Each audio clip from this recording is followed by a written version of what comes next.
નમસ્કાર ધોરણ 8ના વહાલા વિદ્યાર્થી મિત્રો, કેમ છો બધા? મજામાં? જીસીઆરટી ગાંધીનગર દ્વારા જે પ્રશ્ન બેંક બહાર પાડવામાં આવી છે તેમાં વિજ્ઞાન વિષયના પ્રથમ સત્ર ધોરણ 8ના પ્રશ્ન બેંકનું આપણે સોલ્યુશન કરવાના છે. ગુજરાત શૈક્ષણિક સંશોધન તાલીમ ભવન ગાંધીનગર વર્ષ 2026ની જે પ્રશ્ન બેંક છે એમનું આપણે આ વિડીયો લેક્ચરની અંદર સોલ્યુશન કરશું. તો જીસીઆરટી ગાંધીનગર મૂલ્યાંકન પ્રશ્ન બેંક ધોરણ 8 વિષય વિજ્ઞાન ઓગસ્ટ 2026 અને પ્રકરણ નંબર 1 પાક ઉત્પાદન અને વ્યવસ્થાપન. બરાબર, અહીંયા તમને આપેલા છે એમસીક્યુ વાળા પ્રશ્ન. નીચેનામાંથી કઈ પ્રક્રિયા માટે હાર્વેસ્ટનો ઉપયોગ થાય છે? તો એમની અંદર આવશે ઓપ્શન એ લણણી. બીજું છે નીચે આપેલા પૈકી કયું ખરીફ પાકનું ઉદાહરણ નથી? તો એમની અંદર આવશે ચણા. ત્રીજું, નીચે આપેલ પાકમાંથી કયું રવિ પાકનું ઉદાહરણ નથી? તો એમની અંદર આવશે ડાંગર. ચોથું છે કઈ વનસ્પતિ રવિ પાકમાંથી બનેલી છે? તો એમની અંદર આવશે રોટલી. પાંચમું, કઈ વનસ્પતિ ખરીફ પાકમાંથી બનેલી છે? તો એમની અંદર આવશે મકાઈનું શાક. છઠ્ઠું છે નીચેના પૈકી કયું કુદરતી ખાતર છે? તો લીલો પડવાશ. સાતમું છે નીચેના પૈકી કયું કુદરતી ખાતર છે? તેમની અંદર આવશે યુરિયા. આઠમું, નીચેનામાંથી કયું સાધન આધુનિક ખેતી માટેનું નથી? તો એમની અંદર આવશે દાતરડું. નવમું છે નીચેનામાંથી કઈ પરંપરાગત સિંચાઈ પદ્ધતિ નથી? તો ફક્ત એટલે કે. ત્યારબાદ 10મું છે નીચે આપેલ કયા સાધનની મદદથી પાકમાંથી દાણા છૂટા પાડી શકાય?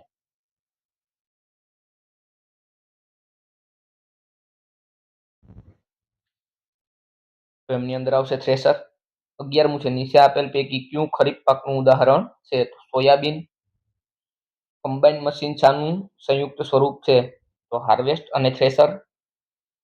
પાક લેવા માટે યોગ્ય ખેતી પદ્ધતિ? તો ખેડવું, રોપવું, સિંચાઈ અને લણણી. ત્યારબાદ ખાલી જગ્યા છે. ખરીફ પાકનું ઉદાહરણ ડાંગર. રવિ પાકનું ઉદાહરણ ઘઉં.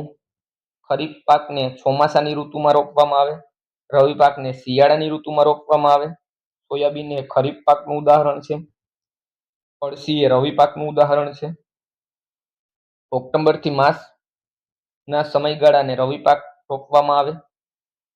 જૂનથી સપ્ટેમ્બર સમયગાળામાં ખરીફ પાકને રોપવામાં આવે. ખેતર ખેડવા માટે ટ્રેક્ટર સાધનનો ઉપયોગ થાય છે.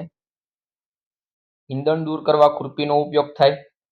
બીજની વાવણી કરવા માટે વાવણીઓ સાધનનો ઉપયોગ થાય. કુદરતી ખાતરનું ઉદાહરણ ખાલી જગ્યા છે તો છાણિયું ખાતર. અને કૃત્રિમ ખાતરનું ઉદાહરણ તો યુરિયા. એમના પછી એની ખાલી જગ્યામાં આવશે યુરિયા. ત્યારબાદ 15માં ટપક. 16માં પણ ટપક. 17માં પણ ટપક. 18મા પ્રશ્નની અંદર છે 2,4-D અને 19માં આવશે દાતરડું. ત્યારબાદ એ અને બી સાથે જોડવાનું છે, બરાબર, એટલે કે જોડકા જોડવાના છે. તો પેલું ખરીફ પાકની અંદર આવશે ડાંગર અને મકાઈ. ત્યારબાદ રવિ પાકની અંદર આવશે ઘઉં, ચણા અને વટાણા. રાસાયણિક ખાતરની અંદર આવશે યુરિયા અને સુપર ફોસ્ફેટ. અને છાણિયા ખાતરની અંદર આવશે વનસ્પતિ નકામો કચરો અને છાણ. ત્યારબાદ અહીંયા બીજું જોડકું છે એ પણ યોગ્ય રીતે જોડેલું છે, તમારે જોઈ લેવાનું છે અથવા એમનો સ્ક્રીનશોટ લેવો હોય તો લઈ લેવાનું છે. દરેક જોડકા મેં તમને જોડીને આપી દીધા છે. વર્ગીકરણ છે, બરાબર. ખરીફ પાક અને રવિ પાક, કુદરતી ખાતર અને કૃત્રિમ ખાતર, આધુનિક સિંચાઈ પદ્ધતિ અને પરંપરાગત સિંચાઈ પદ્ધતિ, ખરીફ પાક અને રવિ પાક, કુદરતી ખાતર, કૃત્રિમ ખાતર, ફુવારા પદ્ધતિ અને ટપક પદ્ધતિ. ત્યારબાદ ટૂંક જવાબી પ્રશ્ન છે, જોઈ લેવાના છે તમારે, અથવા એમનો સ્ક્રીનશોટ લેવો હોય તો પણ લઈ શકશો.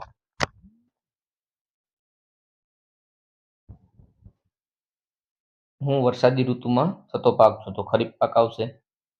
જૂનથી સપ્ટેમ્બર દરમિયાન આ પાકની વાવણી કરવામાં આવે છે, તો ખરીફ પાક. આવી રીતના દરેક પ્રશ્નના સોલ્યુશન આપેલા છે, તમારે જોઈ લેવાના છે. એમના સ્ક્રીનશોટ લેવો હોય તો પણ લઈ શકશો. એક એક શબ્દમાં જ જવાબ આપવા વાળા પ્રશ્ન છે દરેક.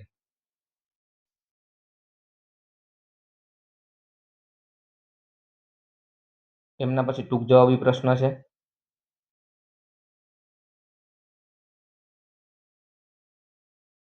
તફાવતના મુદ્દા છે ઋતુ છે, રવિ પાક અને ખરીફ પાકની, સમયગાળો રવિ પાક અને ખરીફ પાકનો, અને ઉદાહરણ રવિ પાક અને ખરીફ પાકનું. એવી રીતના કુદરતી ખાતર અને કૃત્રિમ ખાતરનું છે. એવી જ રીતના ફુવારા પદ્ધતિ અને ટપક પદ્ધતિ છે. ત્યારબાદ જીસીઆરટી ગાંધીનગરનું મૂલ્યાંકન પ્રશ્ન 2 નું પ્રકરણ નંબર 1 પાક ઉત્પાદન વ્યવસ્થાપન. વિકલ્પવાળા પ્રશ્ન છે, સારા પાક માટે પાણી આવશ્યક છે કારણ કે, તો કે એમની અંદર આવશે આપેલ તમામ.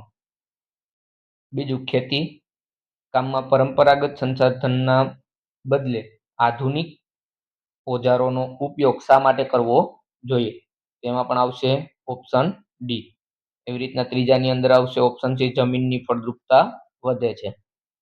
ત્યારબાદ ટૂંક જવાબી પ્રશ્ન છે, બરાબર. દરેકના સોલ્યુશન આપેલા છે, તમારે જોઈ લેવાનું છે અને એમના જવાબના સ્ક્રીનશોટ લેવો હોય તો પણ તમે લઈ શકશો, અથવા તો તમે તમારી પ્રશ્ન બેંક સોલ્યુશન કરવી હોય તો વિડીયો પોસ્ટ કરીને લખી શકશો.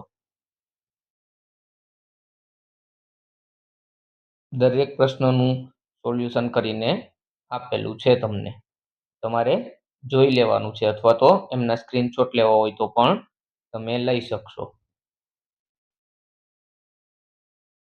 કારણવાળા પ્રશ્ન છે, દરેક કારણવાળા પ્રશ્ન પણ અહીંયા સોલ્વ કરીને આપેલા છે, તમારે જોઈ લેવાના છે. એમના સ્ક્રીનશોટ લેવો હોય તો લઈ લેવાના છે.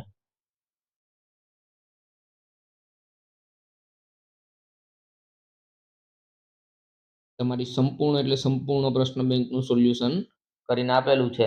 આવી રીતના તમારે જોતું જવાનું છે, જ્યાં તમને જરૂર જણાય ત્યાં તમારી પ્રશ્ન બેંકમાં ટીક કરી લેવાનું છે. બાકી એમના સ્ક્રીનશોટ લેવો હોય તો લઈ લેવાના છે.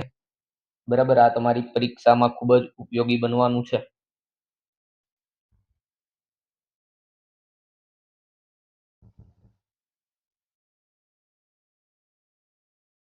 ત્યારબાદ ફરી વિકલ્પવાળા પ્રશ્ન છે.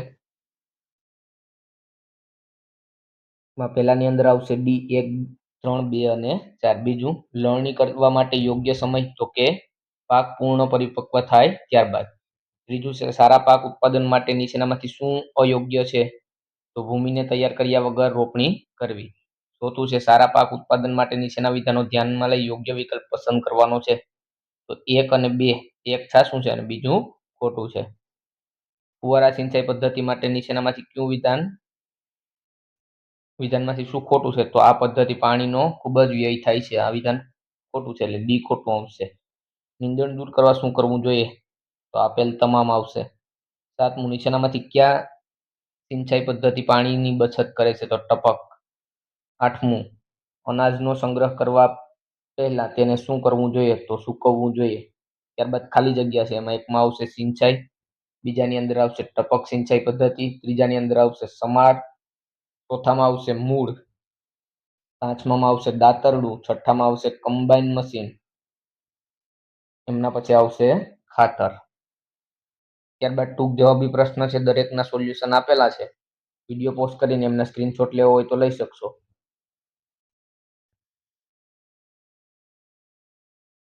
નિબંધ પ્રકારના પ્રશ્ન છે, એમના પણ સોલ્યુશન તમને અહીંયા આપી દેવામાં આવેલા છે.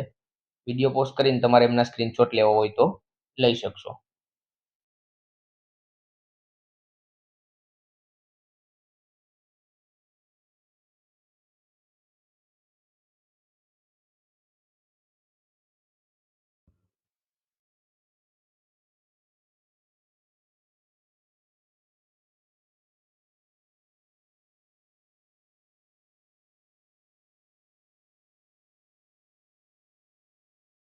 ત્યારબાદ ફરી MCQ વાળા પ્રશ્ન છે. બરાબર. પહેલાની અંદર આવશે ઓપ્શન ડી, બીજાની અંદર આવશે ઓપ્શન ડી, ત્રીજાની અંદર આવશે ઓપ્શન બી, ચોથાની અંદર આવશે ઓપ્શન ડી, પાંચમાની અંદર આવશે સમાર, છઠ્ઠાની અંદર આવશે છાણિયું ખાતર, સાતમાની અંદર સમાર. એના પછી ટૂંક જવાબી પ્રશ્ન છે, દરેકના સોલ્યુશન આપેલા છે. વિડીયો પોસ્ટ કરીને એમના સ્ક્રીનશોટ લેવો હોય તો લઈ શકશો, અથવા તો સ્ક્રીનશોટ લઈ અથવા તો વિડીયો પોસ્ટ કરીને તમારે લખવું હોય તો લખી શકશો. એમના પછીના જવાબોના પણ સોલ્યુશન તમને આપી દેવામાં આવેલા છે. વિડીયો પોસ્ટ કરીને લખી લેવાના છે, અથવા એમના સ્ક્રીનશોટ લઈ લેવાના છે.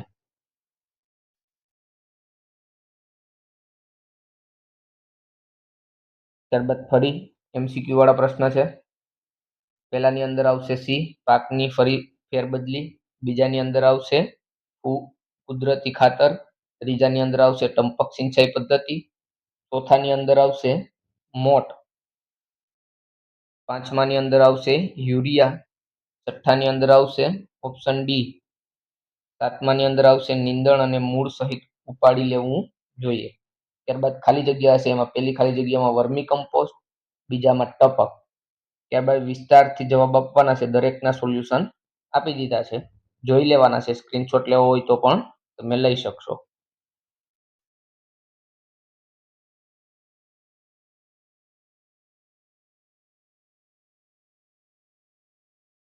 ફરી MCQ વાળા પ્રશ્ન છે. પહેલાની અંદર આવે આપેલ તમામ. બીજાની અંદર આવશે પ્લાસ્ટિકની કોથળી. ત્રીજાની અંદર આવશે હુંફાળું. ચોથાની અંદર આવશે સૂક્ષ્મદર્શક યંત્ર. પાંચમાની અંદર આવશે બેક્ટેરિયા. છઠ્ઠાની અંદર આવશે બેક્ટેરિયા. સાતમાની અંદર આવશે ઈસ્ટ. આઠમાની અંદર આવશે કાર્બન ડાયોક્સાઇડ. નવમાની અંદર આવશે ઈસ્ટ. દસમાની અંદર આવશે કાર્બન ડાયોક્સાઇડ. 11માની અંદર આવશે સોડિયમ બાયકાર્બોનેટ. 12માની અંદર આવશે લીલ અને બેક્ટેરિયા. 13મામાં આવશે ડાયાબિટીસ. 14મામાં આવશે કારેલું. 15મામાં આવશે પોલિયો. 2-3 વાક્યમાં જવાબ આપવાના છે, બરાબર.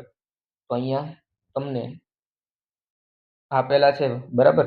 થોડું અહીંયા મોટી જગ્યામાં નથી લખેલું, નાની જગ્યામાં લખેલું છે, એટલે જરા માફ કરજો, જોઈ લેજો. બીજો પ્રશ્ન છે. હું ધીમે ધીમે સ્ક્રોલ કરું છું, તમારે જોઈ લેવાનું છે. ત્રીજો પ્રશ્ન છે.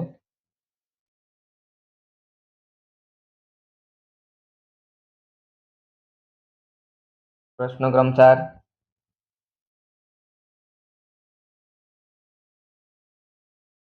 પ્રશ્ન ક્રમ 5.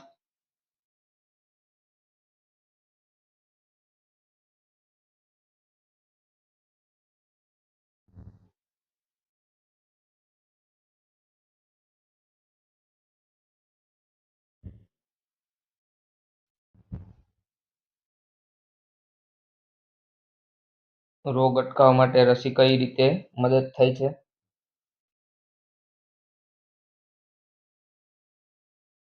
થોડું ટૂંકું લખાણ છે, જોઈ લેવાનું છે, બરાબર. એકદમ નાની જગ્યામાં લખાયેલું છે.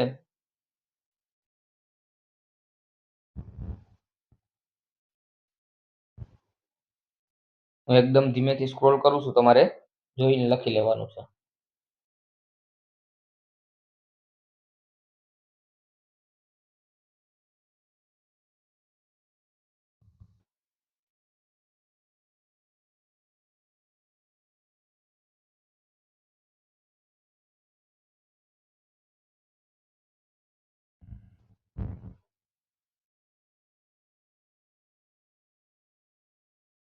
ફરી MCQ વાળા પ્રશ્ન છે. પહેલાની અંદર આવશે કઠોળ વર્ગની વનસ્પતિ. બીજાની અંદર આવશે ખાંડ. ત્રીજાની અંદર આવશે મીઠું. ચોથાની અંદર આવશે આપેલ તમામ. પાંચમાની અંદર આવશે 15 થી 30 સેકન્ડ. છઠ્ઠાની અંદર આવશે પ્રકાશ સંશ્લેષણ. સાતમાની અંદર આવશે આપેલ તમામ. આઠમાની અંદર આવશે લેક્ટોબેસિલસ બેક્ટેરિયા. નવમાની અંદર આવશે કાર્બન ડાયોક્સાઇડ વાયુ. દસમાની અંદર આવશે દર્દીની છીંક કે ખાંસી ખાતી વખતે હવામાં ઉડતા બિંદુઓ દ્વારા. 11મામાં આવશે લીલ. ત્યારબાદ ટૂંક જવાબી પ્રશ્ન છે, બરાબર. ટૂંકી જગ્યામાં લખેલા આપેલા છે, તમારે જોઈ લેવાના છે, અથવા વિડીયો પોઝ કરીને લખી લેવાનું છે. એકદમ ધીમેથી હું સ્ક્રોલ કરું છું, બરાબર. એક એક શબ્દમાં કે એક વાક્યમાં જવાબ હશે, તમારે જોઈ લેવાના છે, અથવા તો તમારી પ્રશ્ન બેંકમાં તમારે જાતે લખી લેવાના છે. દરેક નીચે રેડ કલરમાં એમનું સોલ્યુશન આપેલું હશે, તમારે લખતું જવાનું છે.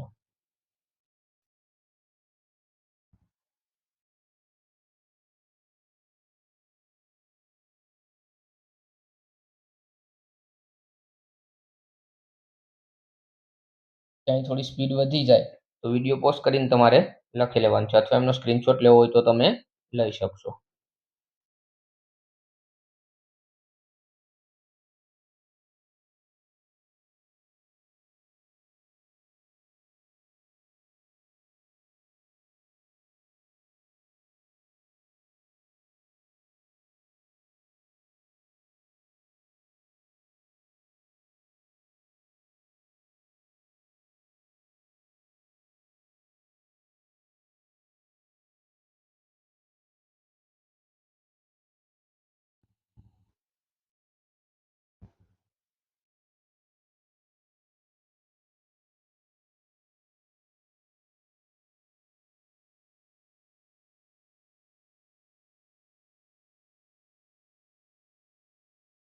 અહીંયા આપેલા છે સોલ્યુશન, રેડ કલરમાં જેટલા પણ આપેલા છે એ સોલ્યુશન આપેલા છે, તમારે જોઈ લેવાના છે અથવા તો એમને લખી લેવાના છે.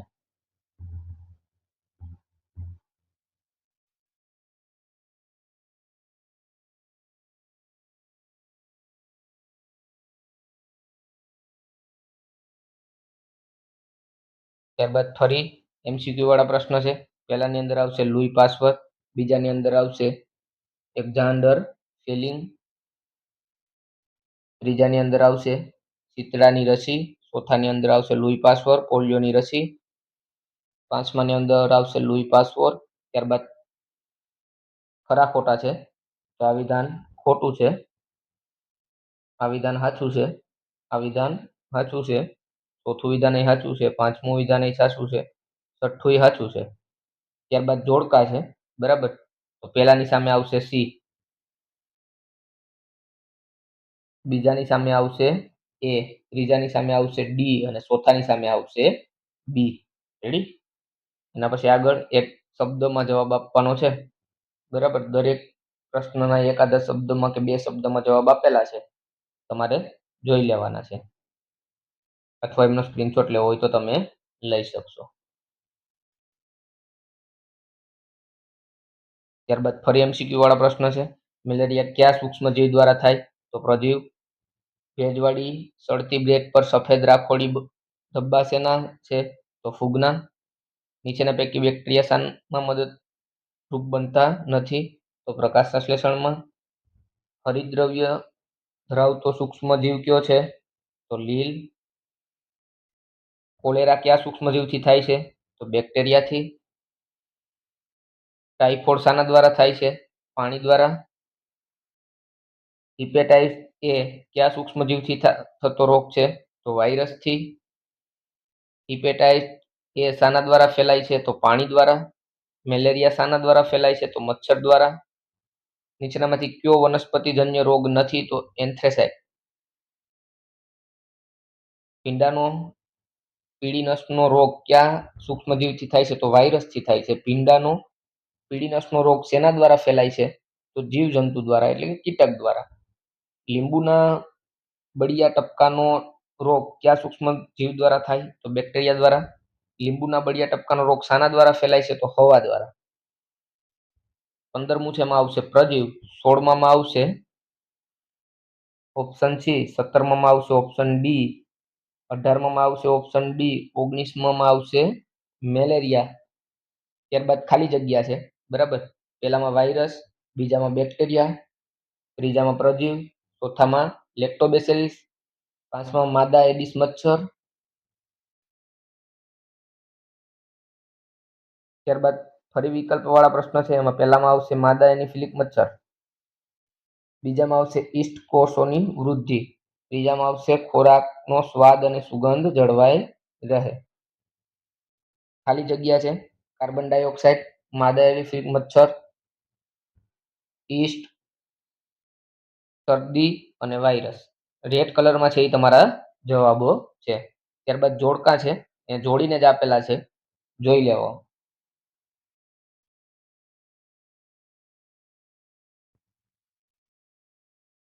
એમના પછી વર્ગીકરણ છે, એમનું પણ રેડ કલરમાં તમને સોલ્યુશન આપી દીધું છે, તમારે જોઈ લેવાનું છે.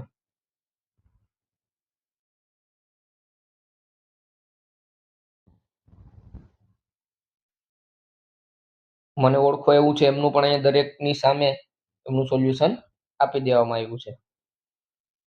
ઈસ્ટ અને પ્રજીવનો તફાવત, ફૂગ અને લીલનો તફાવત, વાયરસ અને બેક્ટેરિયાનો તફાવત. ત્યારબાદ દરેક પ્રશ્નના સોલ્યુશન તમને આપેલા છે, તમારે વિડીયો પોસ્ટ કરીને લખી લેવાના છે અથવા તો એમના સ્ક્રીનશોટ લેતા જવાના છે.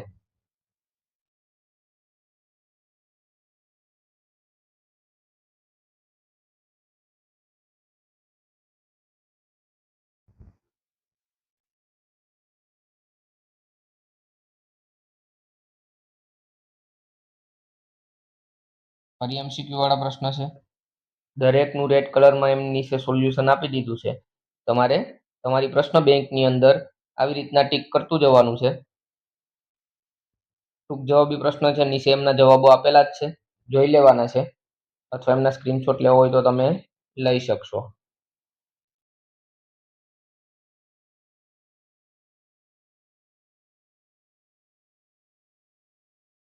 ફરી વિકલ્પવાળા પ્રશ્ન છે. પહેલામાં ડી, બીજામાં ડી, ત્રીજામાં એ, ચોથામાં સી, પાંચમામાં સી, છઠ્ઠામાં સી, બી, સાતમામાં સી, આઠમામાં બી, નવમામાં પણ બી, દસમામાં સી. ખાલી જગ્યા છે એમાં સૂર્યપ્રકાશ આવશે, ખનિજો, લાકડું, પ્લાસ્ટિક, પુનઃપ્રાપ્ત, પુનઃ અપ્રાપ્ત, કોલતાર, કોક, કોલતાર, પેટ્રોલિયમ, કોલતાર બિટુમિન, કેરોસીન અને પેરોસીન મીણ અને સીએનજી. બરાબર, ત્યારબાદ જોડકા છે. દરેક જોડકાની સામે જ એમનો રાઈટ જવાબ આપી દેવામાં આવેલો છે, જોઈ લેવાનું છે.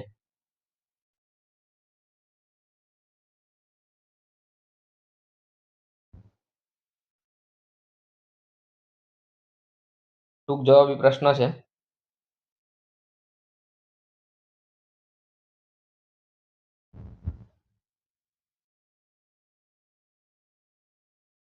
MCQ વાળા પ્રશ્ન છે. જોઈ અને ટીક કરતું જવાનું છે. બરાબર, દરેકના સોલ્યુશન આપેલા છે.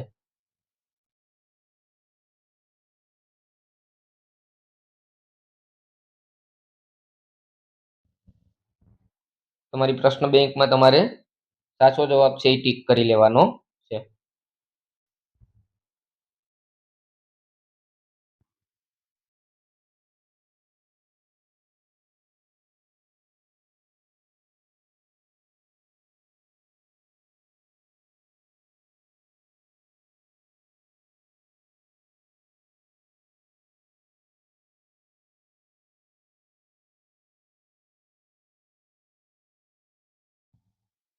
દરેક એટલે દરેક પ્રશ્નનું સોલ્યુશન તમને આપવામાં આવેલ છે, તમારે જોઈ લેવાનું છે. અથવા તેમના સ્ક્રીનશોટ લેવો હોય તો વિડીયો પોસ્ટ કરીને તમે સ્ક્રીનશોટ પણ લઈ શકશો.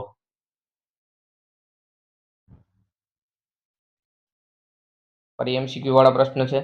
તમારી પાસે તમારી જે પ્રશ્ન બેંક છે એમાં તમારે ટીક કરતા જવાના છે આ દરેક પ્રશ્નને.